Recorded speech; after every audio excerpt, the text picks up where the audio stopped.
Nick, 90 minutes of pre-season football here and turned out to be a very entertaining game.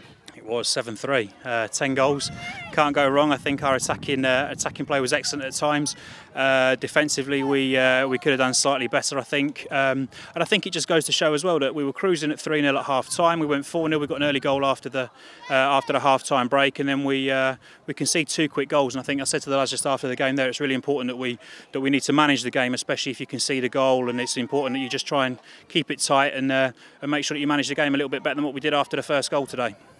Yeah, and the league campaign is just around the corner, so how beneficial is it for players who are knocking on the first team door to come here and get minutes in and put on a good show? Massively important. It's 90 minutes. They've got 90 minutes under their belts now, probably for the first time this season. So it's great for the lads to get that, because ultimately we've got a good competitive squad. The manager will need his players ready if there's injuries, if anyone picks up. Obviously Ricky's missing the first 6 games of the season, so it's important that whoever's in those starting berths is fit and ready to go. And likewise for all the other players, so the younger lads who are knocking on the door, they need to be ready to step in as and when required, so they do themselves the justice that they should.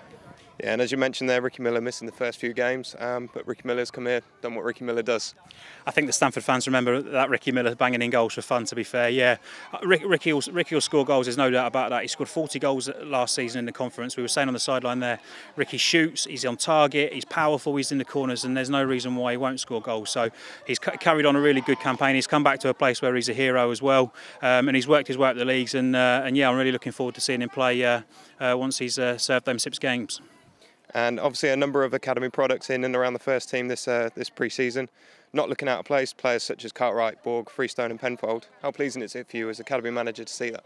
Yeah, it's great. It's absolutely fantastic. I mean, Sam's been involved in all the first team games so far this pre-season. He's played a similar amount of minutes as all the other pros. So again, he didn't look out of place today. I said to him after their first goal came from a corner, and he literally just got muscled by their other centre half. And I said to him, he's going to happen. He's only just turned 17, so for him to be getting involved in physical battles and things like that, it will do him the world of good. It will do him the world of good. There will be times where we have to be patient, because if he is playing up against big, strong players, the physicality of it, like I said, is he's 17 years old. He's not going to be fully mature until he's 18, 19 years old. So things like that will happen. But if he's there competing for it, you can't ask any more than that from him. Lewis has been involved towards the back end of last season.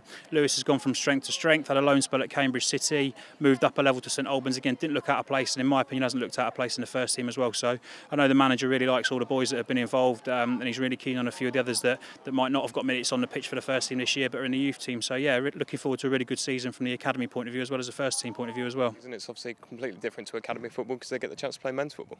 Yeah, although it's not as competitive, the physicality is certainly there, and that's exactly why we look for work experience loans for the younger players. I mentioned Freestone earlier. Cartwright had a bit of time out at Kings Lynn. Morgan was out at St Ives before he got his pro contract. And it's not that we necessarily need to know about them technically what they can do, because we can see that every day in training, but physically can they handle it? And certainly the players that went out on a work experience loan last year, we really noticed the difference, and the little tricks that they get from playing in men's football, the little shirt pulls here and there, they just have to deal with and ride and be able to use their body a little bit better. And like I said, although they're still developing, they have to be ready for our first team at 18 years old. That's what it is. We haven't got the 21s at the moment, but they have to be ready to affect the first team at 18 years old for them to come into the manager's thinking. And I'm just pleased that there's a few that, in our opinion, have got a lot of potential to be able to do that over the next year, 18 months.